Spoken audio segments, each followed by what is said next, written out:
Initiating podcast download.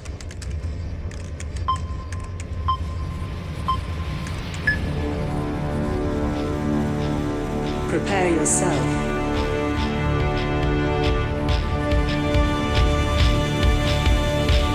Put on your spandex. Lace up your boots. Wrap your wrists. Hide your razor blade. Head to gorilla position.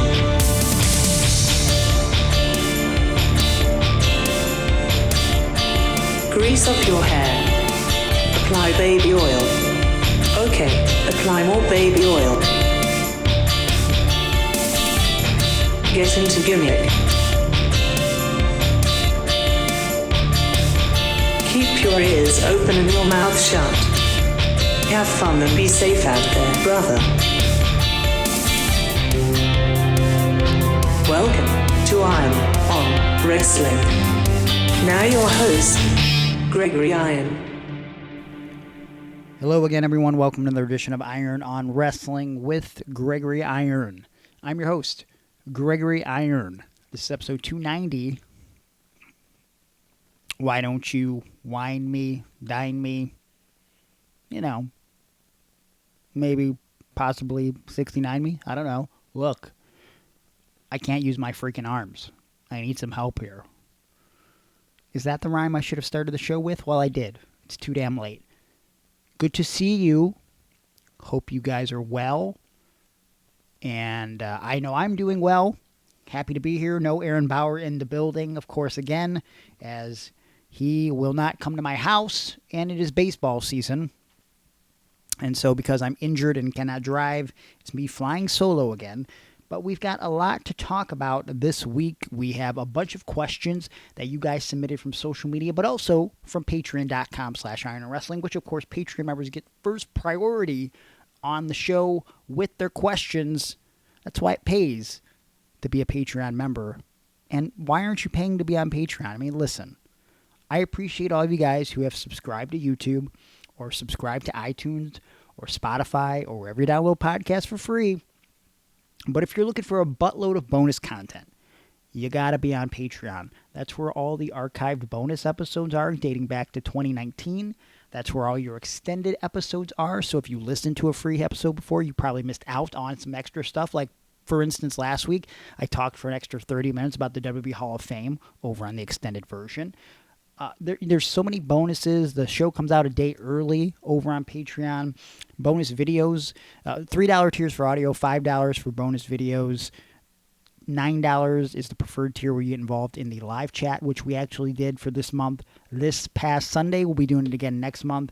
And listen, I always have a great time with all of my friends over on Patreon. If you go up and up and up in the tiers, you will get something in the mail once a quarter from Howard Animal Steel's Cadillac. That's right. This past month, people have been receiving, and I think there's still a couple out there who actually have not got the package because my boy JD is a little behind on shipping the buddies. He does it for a lot of people. Aaron Bauer Buddies. That's right. Aaron Bauer Buddies were the special gift for Patreon members at the $25 and up tier this month for the quarter. So you're really missing out. Patreon.com/ironwrestling. Best way to support the show, but if you're looking to support me while I'm still injured as well, keep in mind that there's still a GoFundMe set up. I'm not going to be doing much of anything that requires physical labor until it's looking like at least September. So I'm just podding and writing my book and hanging out at home. I start physical therapy next Tuesday, so I'm very much looking forward to that. I don't know how that's going to go. They say my arm is progressing well, but today it hurts pretty freaking bad. And I just want to get this thing moving. It's nice to relax, but I like to get going, and I've been driving myself insane at times at the house. As I'm writing, I'm getting in like 15 to 25,000 steps a day, literally walking in a circle from my living room to my kitchen and back again. I mean, it's insane. I was doing a tally on how much I've written since I started on March 23rd. I didn't start right away after I got injured, but I started March 23rd. And in, what is that, like 42-ish days, I've written 113 pages of a freaking book. Yeah, we're making progress here. 32,810 words. And even if you're not good at writing, if you are going to therapy or if you're thinking about going to therapy, you should just journal, honestly. This is really the first time in my life since I did it a little bit when I was a kid. I had like a diary or whatever. But this is the first time I've really journaled about things that I experienced as a child. Bullying and abuse, and it's heavy. I would recommend it for everyone. If you're going through something, write some stuff to yourself, but also if it becomes too much, reach out to some people in your life. Make sure you have a positive social circle. That's what it's all about. That's what keeps you afloat. And if you feel like you have no one else to turn to and you're listening to the show, send me a message. Drop me a line, because, I appreciate your support, and I want you guys to stick around, because whether you realize it or not, you matter. And sometimes it doesn't feel that way, but you being around is important to people that you probably you don't even realize that it's important to. So we need to keep you here. So keep that PMA, positive mental attitude. And I guess let's run down some of the things we're going to talk about today and some of the things that we're going to talk about over on Patreon. We're going to talk about your questions, of course. We're going to talk about something that hit the internet involving maybe members of the NWO, SummerSlam ticket prices, a little bit from SmackDown this past Friday, particularly the main event I want to touch on, and a little bit about the death of Steve Mongo McMichael. And, of course, over on Patreon, we're going to talk about more stuff. We're going to answer some of the questions that perhaps we can't get to in this podcast. And we're going to talk a little bit about the Raw stuff from this past Monday and whatever else happens to pop up, maybe on the news or whatever, after I get done recording this portion of the show. Let's start right off the top with the passing of Steve McMichael. A very sad situation. It actually occurred this past, what's today? Today is Tuesday as I'm recording this. This happened on April 23rd, so about 5 days ago. And, very, very sad. He has been battling ALS for a long time. And, obviously that involves your nervous system. And, again, the dude has been an athlete his whole life at a high level. Played for the Chicago Bears, was obviously a professional wrestler for, about 3 years in WCW. Not a great wrestler. He's been notoriously made fun of on Botchamania for a long time. They definitely made jest at Mongo, and if you go back and watch some of his old promos, he had some badass promos, but there were a lot of funny promos too. But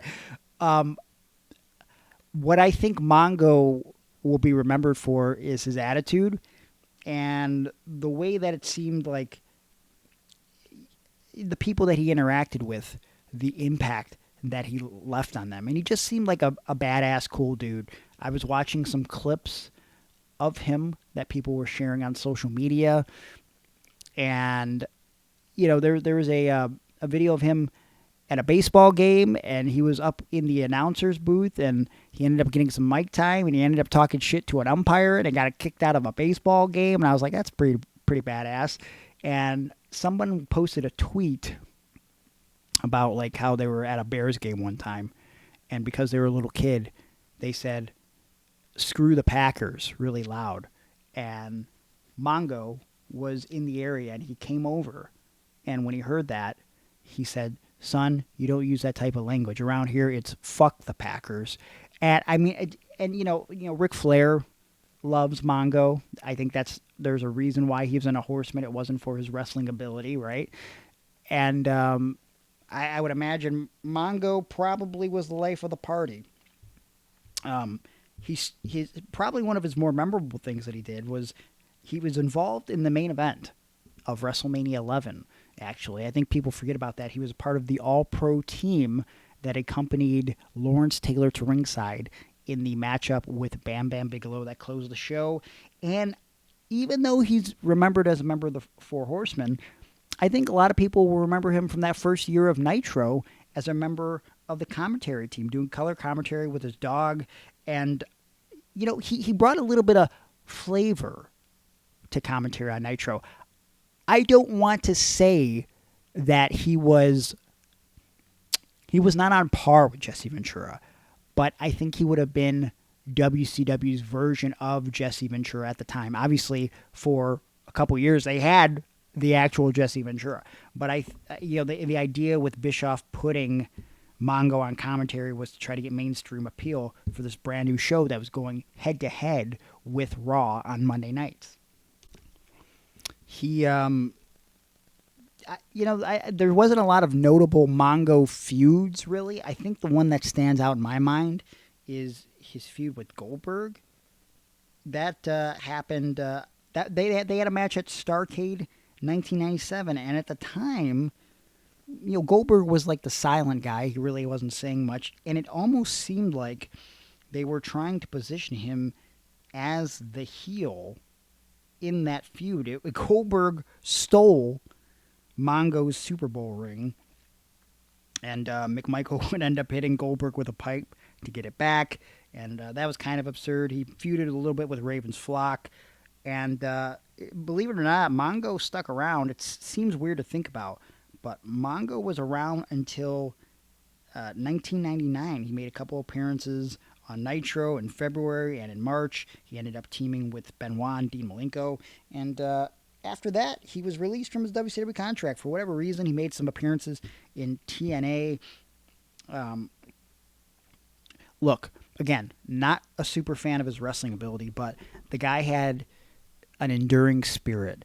And I don't know how I came across it, but a few months back when he was inducted into the Pro Football Hall of Fame, which is something that by all accounts he was trying to hang on so he could be around for that induction. They did something that was unprecedented for the NFL, and they actually they had a film crew on location in Mongo's, I don't know if it was at his house or in a hospital room, but he was there with a bunch of his former teammates, and they pulled it up via satellite during the induction ceremony. And to see Mongo in the condition that he was in, but also to know how incredibly hard he worked while in the NFL to receive that honor, and how hard he was fighting to stick around to accept that honor. It's pretty courageous. It's very inspiring. And I'm not even a football guy, but it was incredibly emotional to watch. So if you've never seen that, seek it out. It's on the internet. And, rest in peace, Mongo. And my condolences go out to all the family and friends of Steve Mongo McMichael. Got any plans this summer? Maybe if you're in the New York, New Jersey area, you could attend SummerSlam. Unfortunately, you're not going to be able to make it to the floor because the front row floor seating is already sold out. And they gave him a heck of a deal this year. They're definitely not pricing it out for families. Premium front row seating at SummerSlam 2025 with a 2-night event, including a in-ring photo op, private transportation, elite welcome event, whatever that means, private section at the all-inclusive pre-show hospitality with superstar appearances by Kevin Nash and more, post-show press conference, access and desk photo op, tickets to both nights of SummerSlam, tickets to SmackDown and Raw as well on 81884. It's only going to cost you $40,000.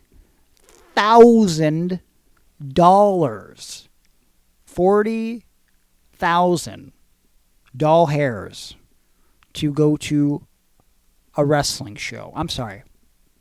4 wrestling shows, technically. 2 nights of SummerSlam, Raw and SmackDown. My mistake. Wow. I want to meet what the wrestling fan looks like that is spending $40,000 for this. And I would assume one would have to assume that if you're doing this, you're not doing it just for yourself. Someone else is involved. So you're buying, at minimum, 2 $40,000 tickets. So that's $80,000. I can't imagine what the service charge on that was going to be. Can we waive the Ticketmaster fees at that point if you're spending $40,000? Like maybe if the tickets are over at this point, I mean something meager like $10,000, maybe we waive service fees for some tickets. Jesus fucking Christ, insane. I of course was fortunate enough to go to SummerSlam this past year when it was in Cleveland. Johnny Gargano hooked me up. I don't know how much exactly these tickets cost, and when you get these free tickets from WWE guys, it's always at random. So we were fortunate to get floor seats. I don't know the exact price, but from what I was looking on the map, these floor seats for SummerSlam were something like $5,000-10,000, something like that. I can't even believe it that people would pay that amount to go to a WWE show. Meanwhile, you know, it's like indie promoters are scared to raise their ticket prices in the front rows for more than $30. You know what I mean? Like if you have something of value, you can raise your prices up a little bit, but you got to deliver, because if your product sucks and you're charging 50, 60, whatever, $100 for tickets, people aren't going to come back. Look at GCW. Their ticket prices are pretty high for an independent show, and people are showing up in droves all the time. They're paying the money. I watched a little bit of the show from WrestleMania weekend. My boy Atticus Cogar was really killing it in his match with Fuego del Sol. Actually took his mask from him, and it was a great-looking show. It was lit well. It was shot well. There was a couple shots that I wish they would have got, but you know, it's been a few years since I was in GCW, and the production seems to be night and day. I don't know what they're doing different, who they have running their production. I know in the past it was Mike Moran, who does a great job, but sometimes Mike is producing behind the scenes when I would be at GCW, right? The bottom line is sometimes you can't control your cameramen and what kind of shots they're obtaining. So whoever they're working with right now has been getting some impeccable shots, just a well-polished product right now in GCW. As far as that show was that I watched WrestleMania weekend, I don't know about the rest of it, but yeah, know your worth, I guess I'm saying, about independent shows. All right, let's talk about NWO news, or rather Hulk Hogan and Eric Bischoff news. What was it? Yesterday, as I record this, video was dropped in black and white featuring Hollywood Hogan and Eric Bischoff in a 2-minute 19 video where they proclaimed that they were back and better than ever, and that they had a mysterious third man. Now, that's a summary of what the video was. It could have been 20 seconds, but it was 2 minutes and 20 seconds, and it felt like 20 minutes. But regardless, they're teasing a third man for some sort of announcement. A lot of people are assuming it's a podcast because it was posted on the 83 Weeks feed. I'm hoping it's a podcast, with the third man being Conrad Thompson, because they said this person has a lot of championship belts, and he's brought a lot of elite athletes to prominence. That could be sideways way to say that it's Conrad without it actually being another wrestler. But I got a feeling it's not a podcast. It needs to be something else. I just don't know what that would be. I pray for a podcast, though, because we're running out of Hulk Hogan lies, as crazy as that seems. And I need a weekly podcast where Hulk Hogan just makes shit up. I will listen to it every single fucking week without failure, okay? It's his interviews are not enough for me. I need him to be put under the microscope, under the hot lights, and grilled to get, no sensible answers out of him so that we could talk about it on this show. Give me material, Hulk. I need it.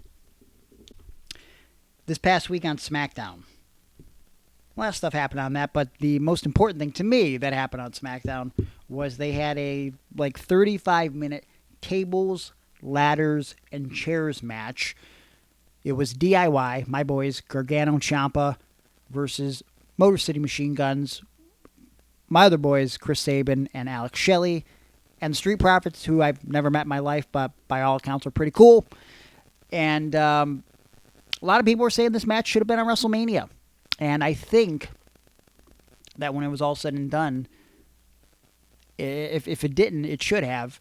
It sent Hunter a message like, hey, you guys should have been on WrestleMania, and we hear it. These guys killed it. They were given over a half hour commercial-free last hour of SmackDown, and they killed it. I felt like it was a slow start, but it really picked up.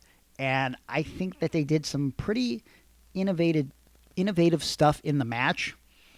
Particularly, what stood out to me was I didn't know what they were going for at first, but there was a point in the match where Gargano was going for his slingshot DDT over the rope and onto the apron to to Sabin, and Sabin grabbed him, stepped out onto the table, and I was like, what the fuck is he doing here? So there was a table set up straight out next to the apron. He stepped up on it, and I was like, oh God, if this claps, they're screwed. Shelley shot over the top rope, and they did the skull and bones through the table, which I thought was incredibly sick.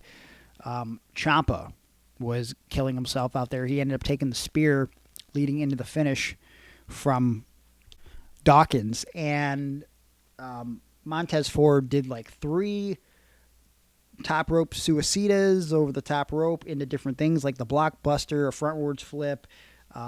These guys were going crazy. Gargano did like a jumping flatliner off the ladder.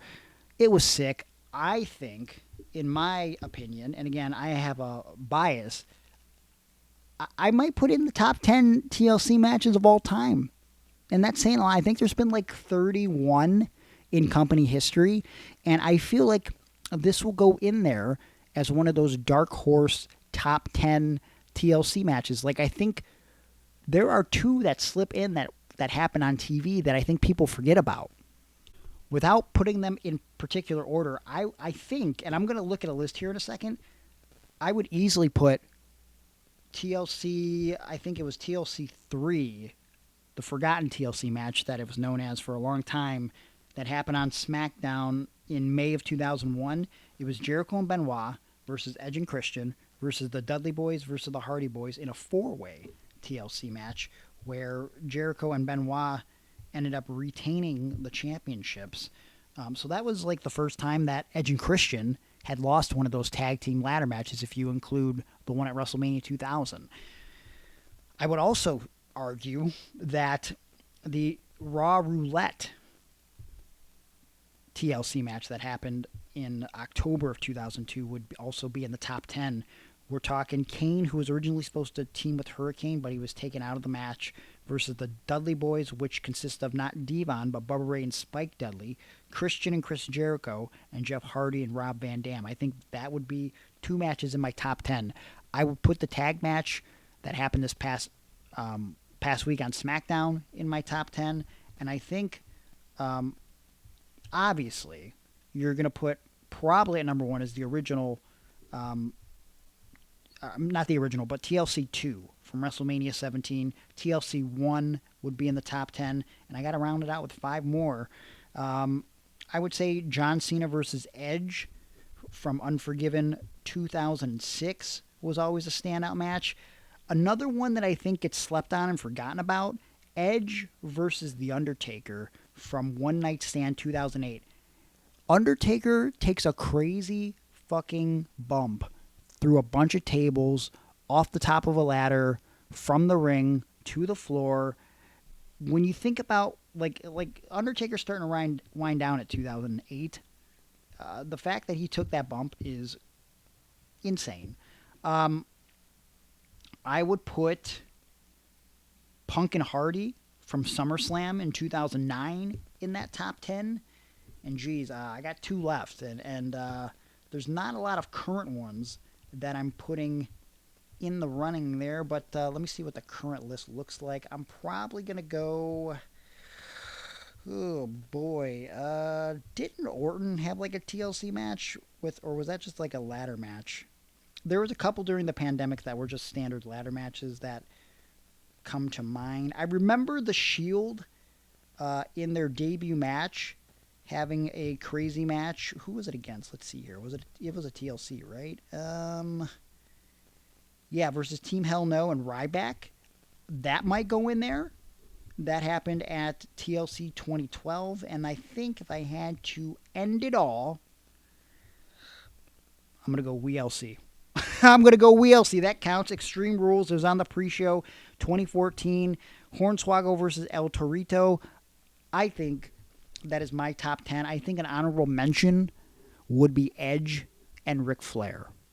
I think that was a very good singles TLC match. And I could be wrong, but that was either the first or the second singles TLC match. I believe it was the first one. Yeah, that became before John Cena and Edge. So that actually might squeeze in and beat WLC. But we shall see. What do you think is the top 10 TLC matches of all time? Maybe make it easier on yourself. What are the top 5? Let me know on social media at Iron on Wrestling, or you can at me on social media at Gregory Iron on X, at Gregory_Iron on Instagram, or Facebook.com/TheHandicap Hero. Let me know your thoughts and feelings on that. Now that we got all that out of the way, I'm sure there's some news and notes going on in the professional wrestling world. I'll check that out over on Patreon, and we'll talk about it there. We're going to talk about Raw. We'll expand upon SmackDown a little bit. The fallout from WrestleMania last week on SmackDown, and some of the build to Backlash, of course. Now we're going to see Randy Orton and John Cena for the last time. That's going to be all Patreon stuff. But right now, we're going to take a quick break. When we come back, we're going to answer your questions from social media, which includes me and who I pick for my team to take on a gorilla, who am I predicting for Hall of Fame 2026, and a bunch of other absurdity when we come back on Iron on Wrestling. Hey, get back over here. Stay on the road.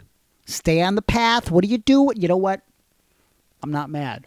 I'm not mad at you, because sometimes we're going to veer off the road a little bit. I hope you're not looking at your phone or you're driving under the influence, but you should be heavily influenced by what I'm saying right now. To get back on the path, you need to go to tnt-health.com. Yeah, you do.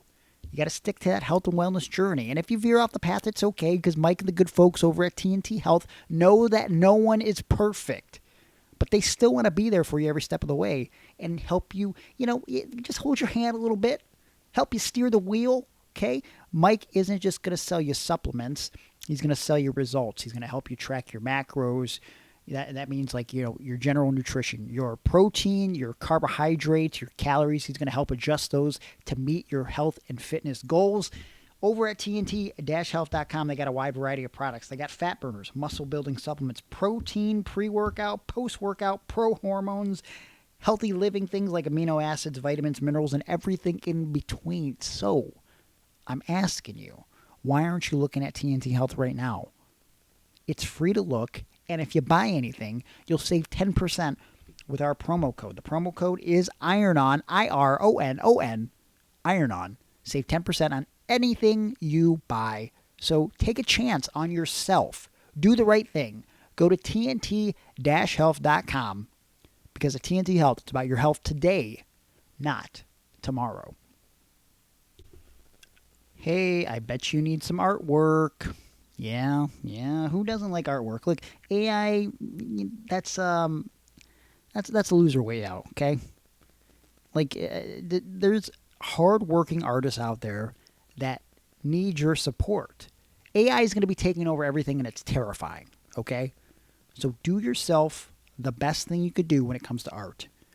Seek out a man with nearly 20 years of experience making art for some of the most professional wrestlers of all time. A bunch of professional artists, quite frankly. Juan Ortiz and Of the Dead Designs.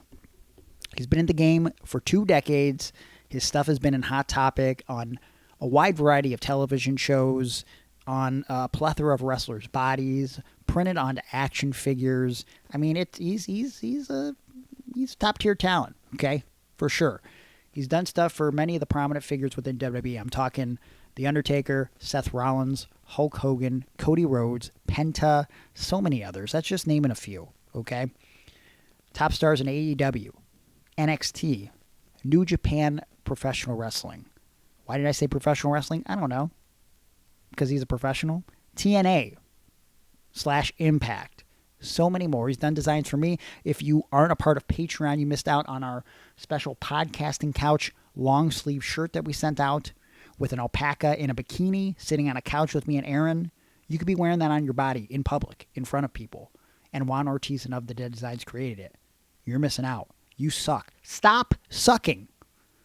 If you need artwork done for, I don't know, friend, family member, loved one, some sort of art in your living room, your kitchen, Juan Ortiz can make it happen. Of the Dead Designs. Seek him out on Instagram at Of the Dead Designs, Facebook.com/Of the Dead Designs, or go to his website, ofthedead.weebly.com, because Of the Dead Designs is bringing artwork to life. And we are back on the show, and I just want to throw this out here. Not only are we going to be discussing some other stuff like Raw, SmackDown, maybe some AEW, whatever's happening in wrestling news over on Patreon. As you know, I talk about things that I don't normally talk about on the regular version. I put out a subliminal tweet a couple days ago talking about someone on the independent scene with cripplingly low self-esteem. People are kind of curious who I was talking about. I'll be talking about that person over on the Patreon episode because I really don't care. And if you want to give me $3 to hear about it, then I will tell you about it. And I don't think you'll be disappointed, but I have a lot to say about it. You know what I mean? Like it's just the way it is, and it needs to be said. And if you aren't going to pay, and you're a wrestler, and you don't want to know for sure, and you think it might be you, it's probably you. So, that being said, let's answer your questions from social media. Start with Patreon. Juan Ortiz says, how many pro wrestlers could successfully take down a silverback gorilla? Oh boy. You know what? It's going to take, I think it's going to take all 100. But I don't know if it'll be successful because silverbacks, they'll tear you apart. You using silverback specifically, because I've seen the thing going around online about the gorilla, 100 guys, whatever. Remember that time where they just started calling Mark Henry a silverback gorilla without asking him, and he was really offended because, it comes off as, what's the word I'm looking for? Racist? Yeah. Mark Henry, sweetheart of a guy, by the way. Yeah. I just don't see 100 people taking down a gorilla. I don't think, no matter what, like, if you have no weapons, I don't think it's happening. I think you have to use certain individuals as, like, bait. I think that'll help your cause, but I don't think it's going to happen. Let's see who else we got from Patreon. Ask questions. Josh Newman says, have you congratulated the Nemeth brothers on capturing the TNA tag belts yet? I have not, but I will talk about people that have been congratulating them over on Patreon. Wink, wink, nudge. Let's see who else we've got here. Josh also asks, have you ever seen the 80s classic film Barry Gordy's The Last Dragon? It features the silver screen debut of Ernie Reyes Jr., who would go on to be TMNT and TMNT2. I've never seen The Last Dragon. I do love me some Ernie Reyes Jr. Also, I'm looking at the lineup here. It also features William H. Macy. I wonder, is his role prominent in that film? He's low around the building as I'm looking on IMDb. But, yeah, that doesn't appear to be a feature actor in the film. Synopsis. In New York City, martial arts student Leroy Green, also known as Bruce Leroy, has dreams of becoming a great martial artist like his idol Bruce Lee. His master explains that he has almost reached the final level of martial arts accomplishment known as the Last Dragon. Martial artists who reach this final level are said to be able to concentrate such mythical energy in their hands that they begin to glow. Okay. Only a true martial art master will be able to exhibit the glow over his entire body. This has 57% on Rotten Tomatoes. I expected it, based on the synopsis, to be a little bit lower. In New York City, a young man searches for a master to obtain the final level of martial arts mastery known as the Glow. Okay, yeah, maybe it's something I'll look into. I don't know. Again, Ernie, I'm a big fan of, so I wouldn't mind watching that. Would like to meet him. Glad he had more of an on-camera presence in Teenage Mutant Ninja Turtles Part 2. Eric says, have you noticed that Aaron's mic hasn't been on the last few podcasts? Yeah. Well, he hasn't been on the show, you dumb bastard. Eric also asks, why are the Red Hot Chili Peppers the new Nickelback? I don't understand the hate. I asked him in seeing this comment earlier to elaborate, and he said it's a Southern California band, because Eric can't be serious about anything. I will say this. In my day, I like the Red Hot Chili Peppers.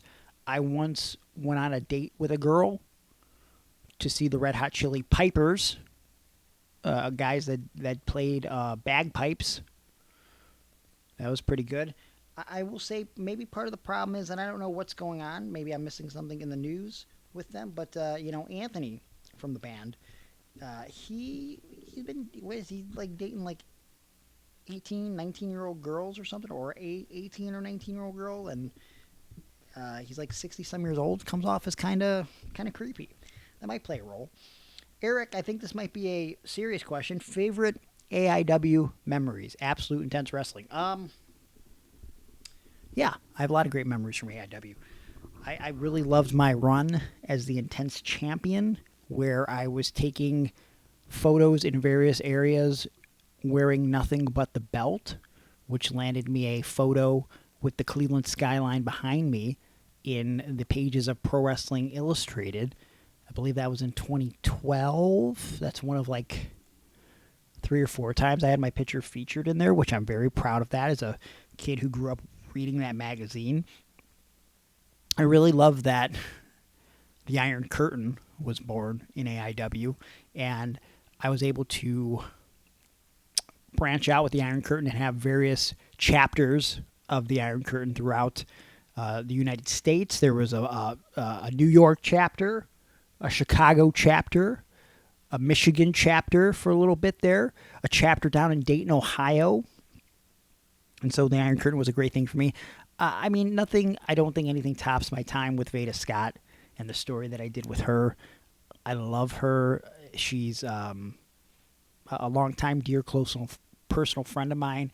And I really think that while I do think I could have got the character as a bad guy over without her, it really helped having someone who had legal expertise and could help change the rules for me, which in this case, it was me going to AIW management and telling them, hey, if you don't change the rules for a man with my affliction, there's going to be issues. There's going to be legal ramifications. And so my opponents had to pin me for a count of 4. So when I would kick out once every match at the count of 3, after the count of 3, it would get major heat. I mean, that was kind of the gimmick there. Again, the idea, the premise is 1 second changes everything. And I think it was a great story, a great rule, and I would love to bring that back at some point. I met so many great friends, lifelong friends at AIW. And I guess, something that I've always been proud of, too. One of my proudest wrestling moments was being able to have the first match of Dennis Stamps since 1991 and the last match of his career, which was that same match. And, of course, I got to do that with my friends, Ben Boone and Jerry and Dick Justice. And, of course, Grado was in that match. So I was thankful for that opportunity. And rest in peace, Dennis Stamp. Those are just some of the ones that come off the top of my head here. Dean Chard says, does the new Seth faction need a third member? No. Do I think it would be cooler? Probably. I think Seth and Braun alone are fine, but I also think you need a third person that may or may not be able to take the pin. You know what I mean? Like your Judgment Day has your J.D. McDonough and or Carlito. I think they need something like that. Now, there is rumors that perhaps maybe it could be a girl. So that changes the dynamic. I can't even talk. The dynamic of that. But I do think you need someone that you want to push that can take losses, because we're building up Braun Breaker, so you don't want him to be the guy that is taking the losses for the Seth Rollins stable, right? There's only 2 of them. It's not like Paul Heyman's going to be working in matches. So, yeah, I do think a third member would be beneficial to the group. Juan Ortiz has a follow-up question to the gorilla question. What 10 pro wrestling legends in their prime would you pick to take on one gorilla? Jesus, only 10? So I don't think you could do it with 100, but I have to pick 10. Well, I'm going to pick Big Show, because he's big, okay? But I'll probably pick him as... I'll probably go the Giant, right? Like some early era of the Giant, because I feel like he's more youthful, a little bit more strong. I'm going to pick Mark Henry, okay? I'm going to pick Scott Steiner in his prime. He's a very angry man. I feel like that'd be beneficial to him. Ryback, I think I would pick as a member, because he could be strong, but also kind of dumb, to where if I need him to be bait, he could definitely be bait. Boy, oh boy. Big E in his prime. I'm picking all the jacked bodybuilder guys, okay, that I know for sure like are strong and probably can withstand pain. And you know what? He's not strong, but Mick Foley could withstand pain. And again, if I need him to be bait, that can be a thing, right? Like, so I'm gonna do that. My instincts tell me Khali because he's big, but I feel like that will just not work in my favor because he's slow, right? Like, he's not going to be able to stop a silverback gorilla. I'm going to say, you know what? This is out of nowhere. Ted Arcidi. All right, again, big, jacked up bodybuilder guy. Ted Arcidi, I'm going to pick as one of my guys. I'm going to go Brock Lesnar. Obviously, come on. Andre in his prime. And I think I have one more left. I could have skipped one, but so again, part of me almost said Vader, but I always hear that Vader is a puss in real life. So I don't know if I'm going to go Vader. Oh boy. Again, I feel like he would be kind of dumb, and potentially you could use him as bait as well. Bill Goldberg. Like, he doesn't care about hurting his head and headbutting things, so like maybe he'll headbutt the gorilla a couple times trying to take him down and knock himself out, and then he's just like, you know, he's down for the kill, right? So those would be my 10. I think I named 10. I might have skipped one, but I think those are all rock solid names. Do you guys out there have better choices? I doubt it. Let me know on social media. Send it over. Send your hate. Send your love. Whatever you got. Eric Phillips says, are you happy about the Bone Thing reunion? I don't know what Bone Thing is. I assume you mean Bone Thug. Are Bone Thugs? I can't even talk. Are they reuniting? Well, I don't know about it, so I guess I can't be happy about it. I do know that ever since they changed East 99th to, like, Bone Thugs and Harmony Street or whatever, that sign has been stolen multiple times. So that was a great business decision by the city of Cleveland. Josh Excellent says, if you had to rebuild the Four Horsemen with members of Wally's Elite, who would you put in each specific role? The Wally's Elite, as a reminder, was a faction of wrestlers that the promoter, Walt, wanted to book on the show for various reasons, because they would help with the ring, or they contributed money to the show. Sometimes they were Money Mark, who didn't give any money whatsoever. They were pretty much useless, and they were only put in a stable. Mostly they were put in a stable called Fontaine's Freaks, because we didn't want to do anything with them on the show, because we didn't want to book them. But there were many members of Walt's Elite, and I would say, and again, this was not an on-air faction. This was a behind-the-scenes faction that me and Johnny Gargano dubbed Wally's Elite. I would say the Four Horsemen would have to... Well, Naj the Wild Samoan, who was from Tonga, which made no sense, I think he would be the leader because Walt really liked him. One time after a match, it was so awkward. He had a pre-show match that was just, below average at best. That's being kind. And when he got to the back... Walt and Naj were like hyping each other up, and they started like going nose to nose, like excitedly, like gah, gah, like two football players in the locker room or something. And me and Johnny were just like, what's happening right now? Why are they doing this? It was like in front of all the other guys, and it was really embarrassing. Like it was just a pre-show match.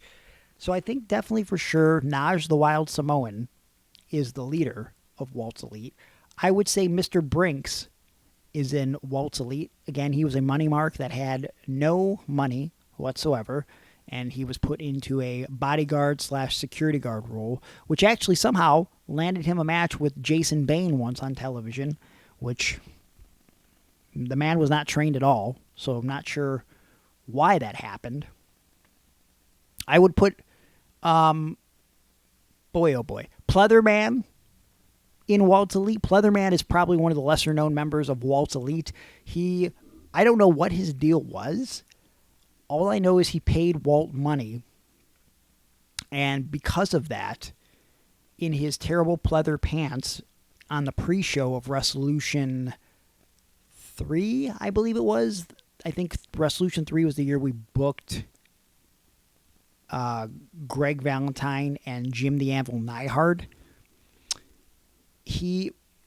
So Neihard was on the regular show working a tag match for the tag titles. Because this dude paid money, Pleatherman, we had Neihard go to the ring for the pre-show to work in a handicap match. Pleatherman and a kid that usually went by the name Corey James, who also helped with the ring.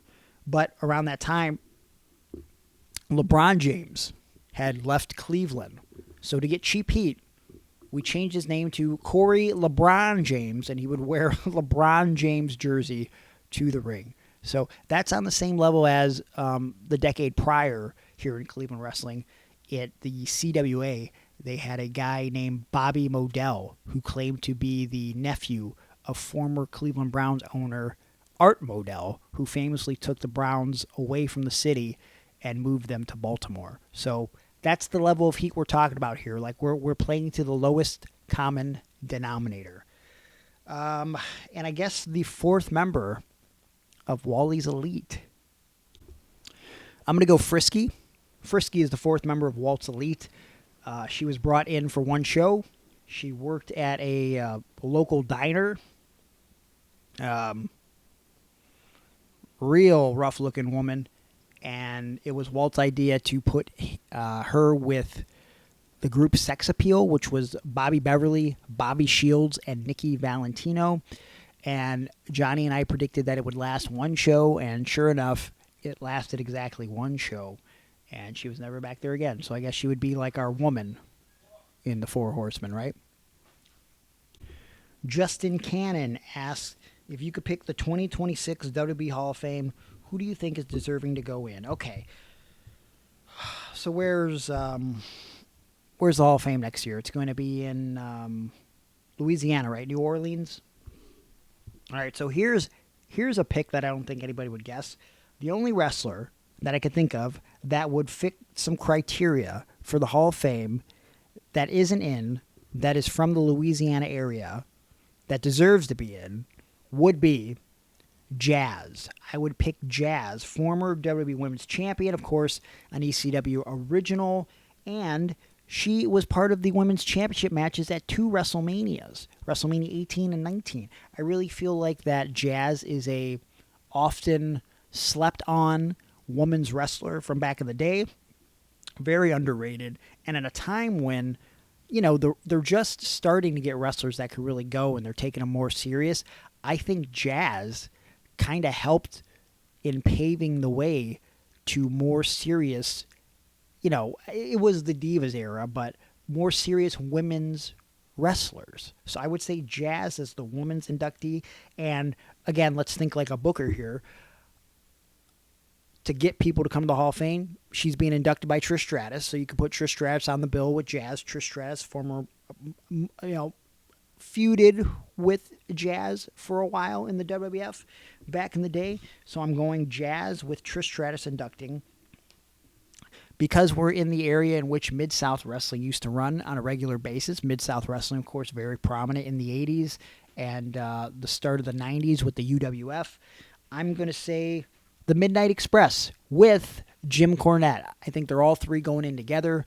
I don't know if it's true, but Jim has often gone on record to say that he would not go in the Hall of Fame by himself unless Stan Lane and Bobby Eaton were inducted into the Hall of Fame. So I think that would be a perfect way to induct all three together. As far as who would do their induction, I'm undecided on that. I would find it funny if the current tag team champions could be the one to induct this famous tag team and manager, and I'm hoping that the champions at the time would be DIY, so it would be this awkward moment where Jim Cornette has to accept an induction from Johnny Gargano, who he often buries on his podcast, which I do not think is warranted. Obviously, I'm very biased, but yeah, I do think the Midnight Express deserves that accolade. I think Jim Cornette, even though he says stuff that I do not agree with all the time, there's a bunch of stuff that I do agree with that he says. And I think that based on the area that they're in, I think the Midnight Express would be the perfect tag team to induct into the Hall of Fame. If not the Midnight Express, of course, they weren't known for being in that area, but Demolition, I think, is fresh on people's mind. It's one of the all-time great tag teams in WWF history that have not been inducted. So I think if you were trying to stick with WWF, you go Demolition. But if we're thinking wrestling history and New Orleans, we go Midnight Express. Again, this is a biased choice here, and we have to get some WWF names in here, but I'm going to go Zach Gowen. I know he was only on TV for like 8 months, but I've talked to Gowen about this a lot. I really think that he was a trailblazer. He was one of a kind as far as someone with a physical disability that got on WWE television, and I know he strongly impacted my life. I assure you that there were a bunch of people during that 8-month period that he impacted that he doesn't even know about, that WWE doesn't even realize Zach impacted. And I think, more importantly, I think he gets inducted more for the way that he made a comeback post-WWE and the things that he's been doing in schools to inspire the youth. I really think that needs to be acknowledged. I really do. And I think to give him that accolade, to put him in the Hall of Fame, could possibly lead to something like making him an ambassador for WWE. Perhaps maybe he could do speaking engagements for WWE. I mean, I'm just, fantasy booking here, but I don't think that's a bad idea. And again, I don't know why WWE hasn't done anything with Zach in 20 years, over 20 years. I mean, I know why initially, because he was a dick back when he was a 20-year-old kid, but he's really grown up. And guys like me and Gowen are, not to put myself in the same class as Zach, but there's a whole sector of children and adults with developmental disabilities and physical disabilities that watch professional wrestling. And speaking as someone with a disability that was inspired by someone that felt like him, like it was someone that I could identify with, the fact that they don't have someone with a disability at least working for the company as an ambassador and like a part-time wrestler is crazy to me, because I think like you're really missing a deeper connection with a strong fan base within your wrestling community there. I think I'm going, now this is a fantasy one. I don't think it would happen, so I have a backup for it. But if I'm booking and we can make it happen, doubt it because we couldn't get Sting to induct Luger, I would go Goldust into the Hall of Fame. I think Goldust deserves it. Dustin Runnels, he deserves it. It's a good excuse to put Cody on the stage to induct his brother. I think that's a very beautiful moment. But I don't think that's a realistic thing that could happen. Dustin's on record to say that he wants to end his career at AEW, so it's not happening until post AEW for him. I think my backup induction is someone that I predicted and was hoping would get in the Hall of Fame this year, Brian Pillman. I think Brian Pillman, who would be inducted by Stone Cold Steve Austin, and of course you could have Brian Pillman Jr. accept the award. I think that is long overdue. Brian Pillman, if you weren't around for him, there's two very different Brians, and both were incredibly innovative and ahead of their time. The Brian Pillman that we saw enter the light heavyweight division and later the cruiserweight division that had classic matches with Jushin Thunder Liger, that teamed with Steve Austin, stunning Steve Austin as the Hollywood Blondes as a tag team specialist in the 90s. And then, of course, post WCW, he enters ECW. He starts doing the loose cannon thing. He enters the WWF, and obviously his wrestling is never the same after his car wreck where he hurts his foot. But his loose cannon character that really blurred the line between reality and fiction was really ahead of its time. And I've said it a million times, that's the true magic of wrestling. Once you understand that the curtain has been lifted, the magic is in those moments where you don't know what's real and fake. And I think Brian Pillman did an incredible job leading us down a path to where we never really knew what to expect and what to believe. So I think for that alone, he deserves to be inducted in the Hall of Fame. And I think my headliner is someone that should have been inducted during the pandemic, but he didn't want to do that because, there was no one there to be there for his induction. Batista. I think Dave Batista is a solid headliner for the WrestleMania 42 Weekend Hall of Fame. Long overdue as well, especially when you consider that all he did in the company, and now, a super duper mainstream star and arguably the best wrestler turned actor ever. I think he is the headliner for that Hall of Fame, and I think an easy inductor would be Triple H. However, we're wrapping up the year with John Cena.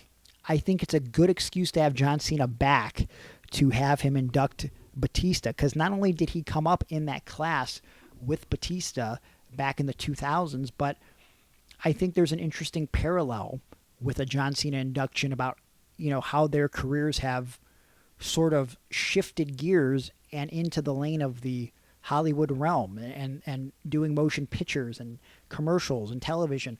I think there's something that John can relate to on a deeper level as far as that goes, especially when you consider that, I don't know on record Batista's stance, but for a long time, John Cena was very against The Rock being a part-time guy.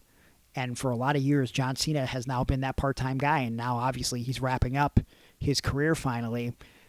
Somewhere along the way, John's mindset changed, and it would be interesting for him to talk about the importance and the creative fulfillment that one gets from movies that is much like wrestling. And there's a little bit of a disconnect because you can't replicate that live feel that you get from a crowd, but I do think there's some parallels, and I think Cena can relate both in humble beginnings and where they're currently at in their career. So I think John would be a cool inductor, but I think at the end of the day, it would end up being Triple H based on the mentorship that Triple H provided, the alliance within Evolution. Of course, Batista had his final match with Hunter at WrestleMania. I think that was 35.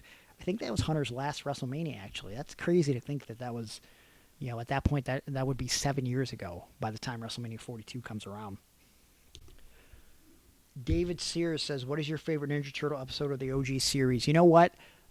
I need to go revisit some of the OG series. I started to do that a few months back. Now that I'm hurt, I feel like as I write in the background, perhaps I should be putting something in the background like Turtles. For me, this is going to come as a shocker. I think like season 10, where they kind of changed the animation slightly and they made the Turtles a little bit more serious. I didn't like that they changed the theme song, but I think that there was, I think season 10 in general is a underrated final season for the original run of the Turtles from the 1987 series. The debut of the Rat King, I think, was a very pivotal episode. I mean, I just like the Rat King. I don't know if it was like important in the grand scheme of things, but I think the Rat King was like always a fun character to me. The debut of Shredder, which I think is like episode 2 or 3, I think was a cool episode. I really like a lot of the debuts. The first times you see these characters and you figure out who they are. I always enjoy that in a hero cartoon or a movie. Trying to think. Casey Jones. I mean, anything with Casey Jones was always great too. There's that one episode where he tries to infiltrate some organization and get a job there, and he shows up for a job interview wearing a suit, but he's also still wearing a ski mask, and he gets the job. I mean, that is peak 80s ridiculousness, right? Love me some Casey Jones, both in the movie and in the TV show, which, side note, that's why I hated Stephen Amell's portrayal of Casey Jones in the Michael Bay sequel, because like they made him a cop and like he was kind of soft. Like Casey Jones was always a vigilante. It was weird for him to like be working with the good guys, right? Like working with the actual official good guys. Casey was a badass good guy, but he wasn't, he was a loner, right? So I don't know. I always hated that portrayal in that film, but that was a complete side note. Jared Doolittle, if that's your real name, said, saw you in AEW some years back. You did commentary and were great. Thank you very much for the compliment. Why did you stop appearing? Do you feel like AEW fell off pretty hard in recent years? That's a good question. So basically, I'll start with the last question first. I do feel like AEW fell off. It seems like some pretty important guys are still working there, but I don't ever hear anybody talking about it. No one's talking about how they want to work AEW in Chicago, to my knowledge. And that used to be a big thing in the mid-2010s. AEW was always a popular place to go from the time they opened up in like maybe 2004. I think they started 2005, run by Danny Daniels, of course. The reason why I'm not there is because they kept shifting my position in the company. Not like what part of the card I'm on, but, I was a wrestler, and then I was a manager, and then I was commentator, and I never really knew what I was doing from show to show. And then sometimes I would get canceled last second. And at the end of the day, Danny Daniels was not paying me what I was getting paid everybody else, everywhere else, rather. And that became a point of contention. I didn't like that. At one point, he tried to bring me in to manage someone. Actually, now that I think about it, so originally, Danny wanted to bring me back to AAW to be the manager for, at the time, I think he was just known as Fatu, but it was Jacob Fatu. And that never came to fruition, unfortunately, because I stood my ground as far as money went. I told Danny, because the bullshit was he was already paying me dog shit to come out there, which is a 5-hour drive from Cleveland to Chicago. And I always felt indebted to him because that's where I got my notoriety with the CM Punk experience with CM Punk and Colt Cabana, right? So I never upped my rate, but I was getting paid way under what I should have been. Once he stopped booking me to wrestle, he was giving me what he called manager pay. And I said, if you want me to be Fatu's manager, you're going to need to pay me my rate, not manager pay. And if you want me to be a wrestler, you're going to have to pay me my rate. And if you want me to do commentary, you're going to have to pay me my rate. And I also asked him to apologize to a couple of my friends at the time that he mistreated. And Danny didn't want to do that at that time, so I did not come in. But it's funny in retrospect because I never really thought about that. I was initially pitched to be the manager for Jacob Fatu when he first started working the indies 10 years ago at AAW. So there you go. Something that I pushed to the back of my mind. Ken Birch says, I saw you here and have yet to hear any Death WrestleFest stories. he posted a flyer from the Def WrestleFest Sunday, April 29th, 2012. If I'm being honest, I don't remember who I wrestled on WrestleFest. I remember, of course, it was ran by the legendary independent professional wrestler Lord Zoltan, who is known, I guess, prominently. He was a job guy for the WWF for years, more primarily the WWF back in the day.